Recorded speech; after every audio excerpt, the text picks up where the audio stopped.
morning. Good morning. Good morning. Good morning. May I know if it's Miss... Yes, it is Andrea Caico. Yes, it is Maria Angelica Abigail Viñas. May I know if it's Mr. Binyan? Yes, it is Mr. Elroy Binyan. Can you tell me about yourself? I'm Andrea Caico, 20 years old, living in Kapusa. I'm Maria Angelica Abigail Viñas, 22 years old, living in Bagong Bayan, Liban, Camarines.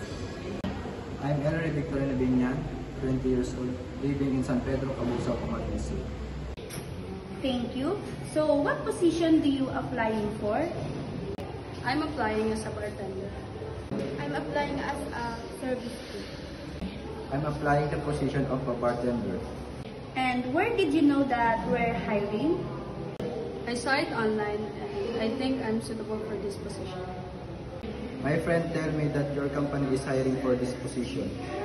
I just saw it posted in front of your company.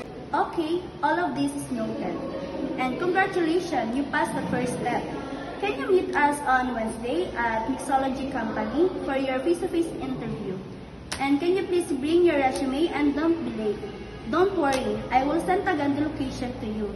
See you and good luck. Thank you. Okay, thank you. Thank you. I will be there as soon as possible.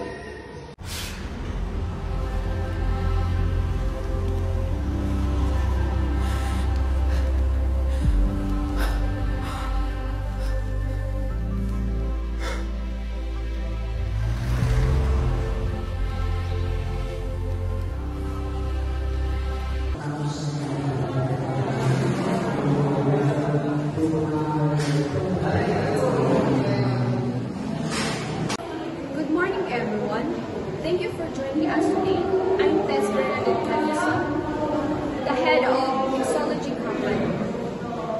Let me introduce to you our panel member, Ms. Trixie May Campita, HR representative, focuses and company culture and fit. Ms. Diana Michaela, the owner of this company.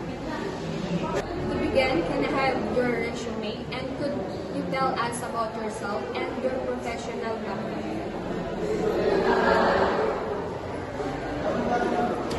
My name is Teresa Bruega. My professional background is sales driving bartender with 5 years of experience in high-volume establishments, skilled in classic cocktails, microbrews, and wine pairings, proven track record of increasing sales and customer satisfaction.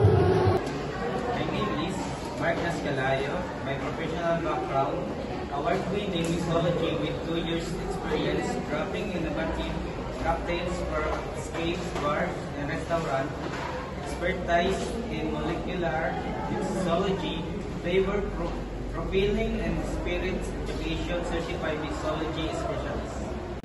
My name is Mary Rose Batalyor. My professional background is accomplished bar manager with 4 years of experience driving revenue growth, training staff and managing inventory, proven leader with expertise in bar operation, customer service and team development, certified bar manager. My name is Sheena Ibuena. My professional background, ambitious and enthusiastic bartender with 1 year of experience in a fast-paced environment, skilled in basic mixology, customer service and cash handling, currently pursuing certification in bartending, eager to learn and grow in the industry. So, what do you like about bartending? I love the creativity of crafting unique cocktails and connecting with customers. Bartending combines artistry, hospitality, and community.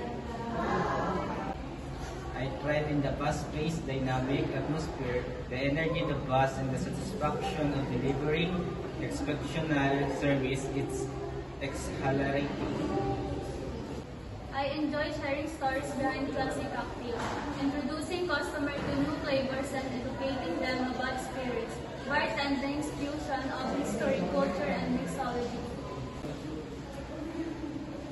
I relish the personal interactions, getting to know regulars, understanding, preference, and tailoring experiences.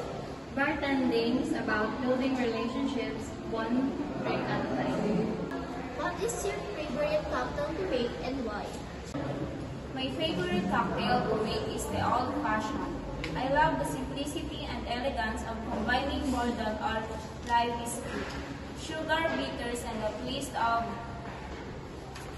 citrus. The complexity of flavors and the ritual of preparation make it timeless classic.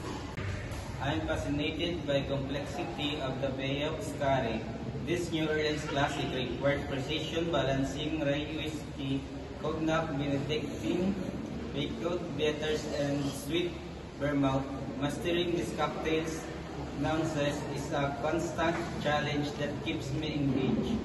The Mai Tai is my go-to cocktail. Growing up, my family would visit Hawaiian restaurant, and this classic drink always brought us together. I love combining rum, lime, orange curacao, and orchid syrup to recreate those memories for my customers. I'm passionate about crafting a paper plane. These modern cocktails balance of Bourbon, Aperol, Amaro, and Shandy. How would you handle a multiple order scenario during peak hour? I prioritize orders, multitask, and communicate with colleagues to ensure timely delivery. I work closely with my team, delegate tasks, and stay focused to manage multiple orders. I take precise orders, book similar drinks, and prepare ingredients efficiently.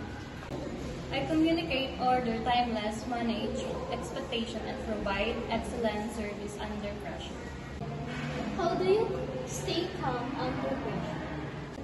Breathing deeply. I take a deep breath, focus on the task, and break it down into manageable steps. This helps me stay calm and focus under pressure. Positive mindset, I remind myself that pressure is temporary and manageable.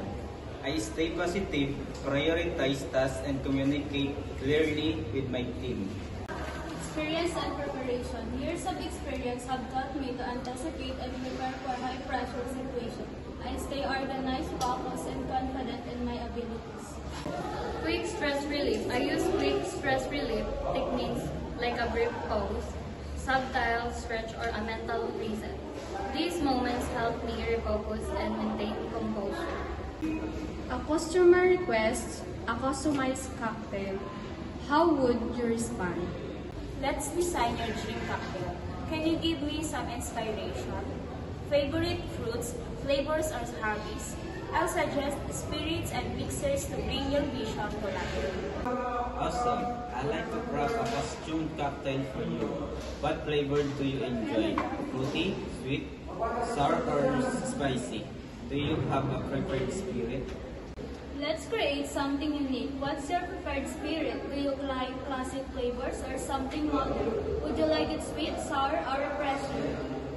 What kind of vibe are you looking for? Something refreshing, sophisticated, or adventurous? Let's explore flavors together.